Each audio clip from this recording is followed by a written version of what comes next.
à tous. En effet, Philippe de Mester étant retenu à Paris, il m'a demandé de dire quelques mots, puisque la politique en direction des aînés est une préoccupation majeure de l'agence. En plus, la région Provence-Alpes-Côte d'Azur vieillit, ou on vient y vieillir en plus, donc nous sommes particulièrement concernés. Alors, la période qui s'ouvre est quand même pleine de potentiel. On voit à la fois l'urgence à agir et les capacités que nous avons d'action. Des premières actions qui ont été prises sont les actions sur la qualité de vie au travail et de renforcer les formations en gérontologie. Et puis, un gros travail que nous menons en ce moment sur l'identification des filières de soins. Nous avons créé un gérontopôle avec la région. Nous travaillons très bien avec la région et nous nous en réjouissons. Et donc, ce gérontopôle, qui sera pour l'ensemble de la région, aura un conseil scientifique avec Olivier Guérin. Donc, on démarre sous de bons auspices. Son directeur est là, Olivier Ritz. Je ne sais pas s'il est déjà dans la salle. En tout cas, il vient d'être recruté. Voilà. Et c'est un point d'appui pour nous, puisque le gérontopôle aura comme mission, bien sûr, de donner plus de visibilité sur les données de santé des personnes âgées, pour qu'on ne puisse pas dire qu'on ne savait pas. En tout cas, il faut rendre visible ce qui se passe, et le nombre de personnes âgées et les besoins. Un autre axe, comme tous les gérontopôles, sera bien sûr sur la formation et un autre sur l'innovation et tout le champ de la silver economy. Donc, c'est des actions importantes que nous allons démarrer là dans l'année qui démarre. Et puis, d'autres potentiels qui nous sont donnés aussi par la politique menée par Agnès Buzyn, notamment les articles 51, qui sont des opportunités pour inventer d'autres manières de fonctionner, en davantage de transversalité et en donnant toute leur place aux acteurs et à la créativité des acteurs pour améliorer les prises en charge.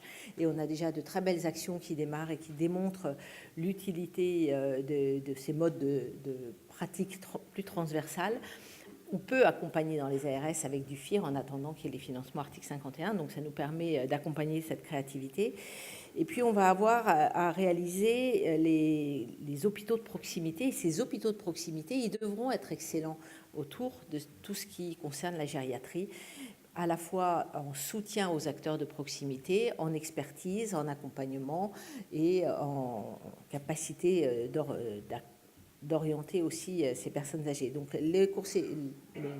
ces hôpitaux de proximité vont être l'opportunité de démontrer qu'on peut faire des hôpitaux proches de la population, tournés en grande partie vers la gériatrie, mais pas seulement, avec de l'expertise en leur sein, en utilisant évidemment tout le numérique et avec, comme le rappelait Jérémy Séché hier, un modèle économique, puisque le court séjour gériatrique est bien rémunéré et il y a des possibilités. Voilà, alors ça, ce sont les actions qui sont en cours. Les défis qu'on a à relever sont quand même l'attractivité de nos métiers et puis d'avoir le niveau d'outils numériques nécessaires à notre système. Et pour l'instant, nous sommes encore dans les démarrages, dans les expérimentations, et il faut qu'on passe à un changement d'échelle de manière assez rapide. L'attractivité, c'est déterminant. Ça commence par la base, les aides-soignants, on en parlait tout à l'heure, mais les écoles d'aides-soignants, les instituts ne font pas le plein. Il y a en PACA presque 20% de places vacantes dès le démarrage. Ce sont des professions qui ont du mal à attirer, à la fois pour les conditions de travail, pour l'image qu'on en donne, parce qu'on n'en parle pas suffisamment aussi, et parce qu'on ne sait pas donner une image valorisante, et puis pour des questions aussi de carrière et de rémunération. Donc ces sujets sont devant nous. Et c'est vrai pour toute la chaîne. Olivier Guérin a évoqué hier le DES de gériatrie. Et là, c'est une très bonne chose qu'on ait renforcé, mais il va falloir augmenter aussi les effectifs. Et puis sinon, dans tous les autres métiers, on sait que chez les infirmiers, ce ne sont pas forcément les métiers les plus attractifs. Donc c'est à nous de les rendre attractifs à la fois par de meilleures organisations et en sachant valoriser ces métiers.